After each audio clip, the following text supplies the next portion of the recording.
it had some mass to it. It wasn't just, some freaking small unmanned thing flying in the sky. I mean, with the distance and stuff, it could have been as big as a freaking football field, honestly. Was this like something that's one thing we keep hearing is it's roughly the size of a football field, or half a football field at least. So that we could say that probably is I wonder if we could calculate how high the flares were. What's the max on the flares? And then, but that's just me thinking out loud. No, I think that's a good thing to think about. Like, can we triangulate this from multiple angles? Could we? And I've done a little bit of that work, so it is possible. But the thing that's holding me back right now is there's got to be more data. There's more data. That the military is holding back. Oh, the military! Oh my gosh, they probably have a ton of data. They got radar. They got all sorts of CRT cameras, security cameras all over the place. Oh my God, yeah. And they probably, if they had any assets out there, they have night vision, thermal vision, so a ton of stuff. But something that's been holding me back from doing more analysis is I don't have the metadata on some of these videos. That when Corbell released his videos, he didn't really give us the metadata. So if you're listening, Corbell, please send me the metadata. Yeah, we have we're actually at about 250 live. But again, it's always mostly on Twitter. That's the thing nowadays. People just watch on X, which I like, but they can't comment. They don't, their comments don't come through for some reason. It's weird. Yeah. So, this case is really blowing my mind. So there's so much more to this than I thought. Oh, there's so much more. I haven't even gotten into my analysis yet. All right, but let's finish these witnesses out. You've ever seen before? No. Were those? He's a Lance Corporal at 29 Palms at Camp Wilson. Without knowing any of the hubbub in the media right now that's going on, you know what night I'm referring to, right? Yes, sir, I did. And 2021, 20th of April, you were there. Yes, I was. You know exactly what I'm asking about, don't you? I know the exact date because I remember when the helicopters started taking off and they were flying jets all over the base all sporadically. Yeah, now we have jets. How that happened. Yep. So we got helicopters. We got jets. Listen. Yep. Now I'm literally taking a list. So now we have a witness saying that there were jets deployed. I'm starting to wonder that the reason that we don't have any footage of that is because it's inherently classified. Oh yeah, anything in the military, if it's a military camera or military sensor, it's automatically classified. Right. Well, but I'm talking about even these guys' footage. You mean their cell phone camera footage? Yeah. I think maybe if you think there is a cover up, I think that there's some things that they might have to be holding back. But that it's possible, but the thing is, all these witnesses said that they were confused that no one wanted to interview them after the event. They were like, why doesn't anyone want to get the details of what we saw? So I think their modus operandi is to silence, it's silence and then maybe have a cover up afterwards. So I don't think that the cell phone footage would have been classified because it's not a classified sensor. Maybe I should have waited for your analysis on that one because I didn't know if anyone had visited them. But it seems like that was a no. Yeah, no one interviewed them or visited them and wanted to get their point of view, and they were kind of confused by that because they're like, this big thing happened last night, and it seems like none of our higher ups even give a shit. Right, but that's like a Kevin Day told me, or someone, I can't remember who it was. It seems that that's a common theme. Well, my guess is that the military, the higher ups in the military, they have way more data than what these witnesses have. So it's like they don't even need the witnesses to know what happened. Right. They're focused on compartmentalizing it. It but we can talk about that later. Let's finish this guy off. Okay. And is that your voice in the video that says you can see a shape? Yes, sir. I already know which video y'all are talking about. We all ran outside seeing what it was. At first, of course, we all thought it was flares, but flares don't stay up in the air that long. They were in like a triangular shape. And they were just holding that pattern for a long time. You could kind of see an outline of something, but we weren't sure what it was. It just looked like something I've never seen. It was very odd. Why?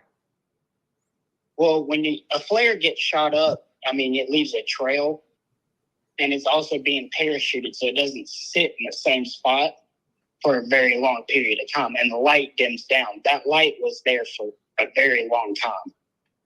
How long? I can't remember precisely how long it was. Like approximate, was it 5 minutes? Was it an hour? I remember we were all out there probably for about a good 30 minutes looking at it. Which, like I said, which makes no sense to me if it would be a flare, because a flare is continuously falling. You'll see that. So there's 2 witnesses that said it was 30 minutes. Yeah, that's multiple witnesses now saying that we have a timeline of approximately up to 35 minutes, somewhere between 30 and 35 minutes. Yeah, and I think we might have gone by it already, and I didn't stop. But one of the witnesses said he actually saw it appear. So he was there from the very beginning when it appeared to the very end. Other witnesses were. Did he? Because I may have missed that. Did he say that it just looked like the same way it left, like just appeared, or did he say it like just entered the field of view? I don't think he gave that specific details. He just said that he saw it when it first appeared. And see, that's why I need to interview them. Yeah. Corbell, come on. We can do much better. Yeah, I agree. We can get more out of these witnesses. So I'm gonna try to get these guys. I don't want to say I have pull, but I mean You can do it. I can do it. I can do it. I got you hooked on this case, so we're teaming up now. Yeah. All right, let's keep listening. That smoke. There's a parachute attached to them, so they slow down while they fall. And you couldn't see a parachute on them, even if they were zoomed in. They weren't moving. It wasn't even burning like a burning kind of light, because a flare's combustion. I have a video where. So that's an important point. And he said it wasn't like a burning light, like a flare doesn't have a steady light. It kind of like fluctuates as it burns. Yeah, it would. What it would be like to the camera is like it would be intensity, and then the intensity would drop. Intensity drop. It would be a constant fluctuation, and it would look very, very. Well, we see what it looks like in the video. Mm-hmm. So yeah, it just doesn't. It's a great. He's bringing up exactly. He's kind of saying everything I think everyone's thinking.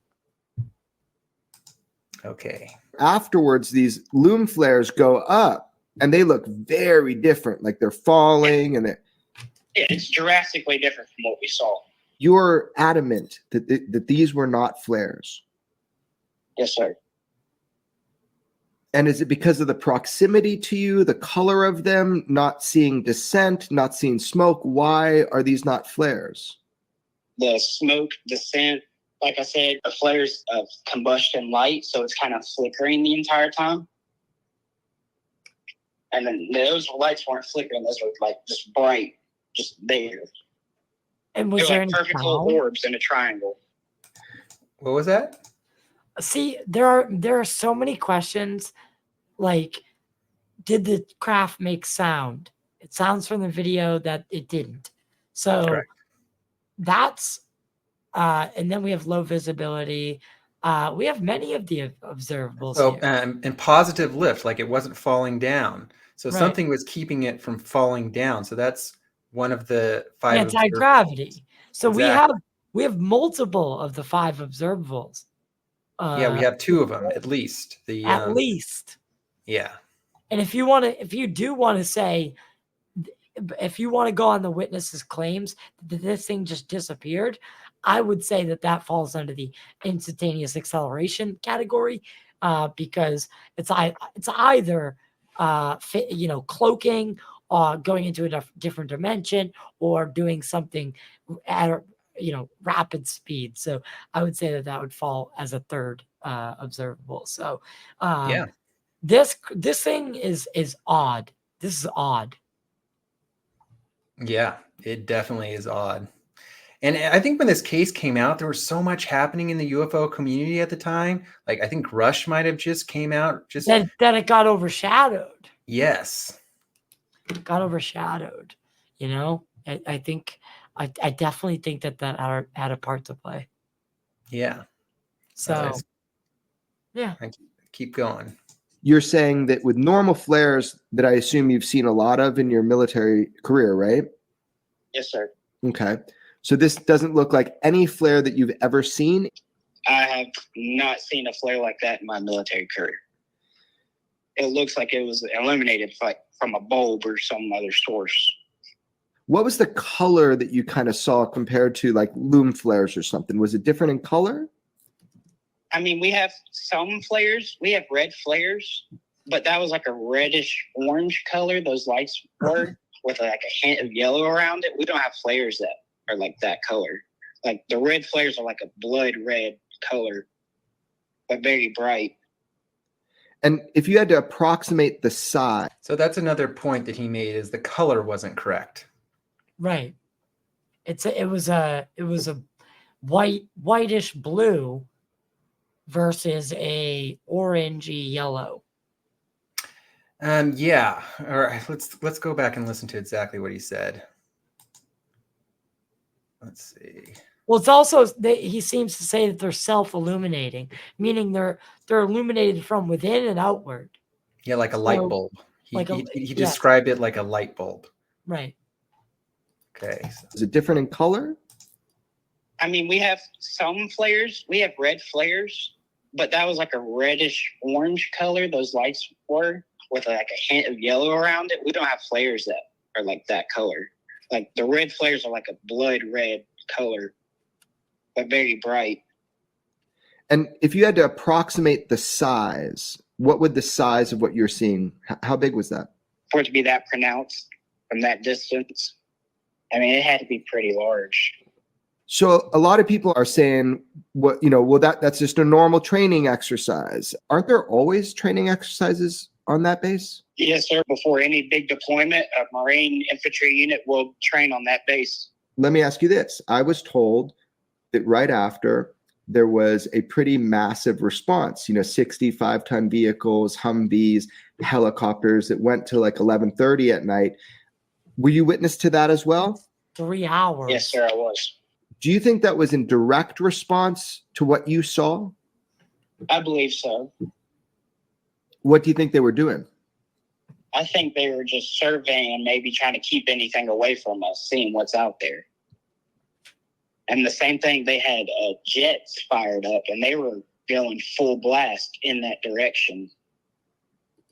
Do you think it was a craft?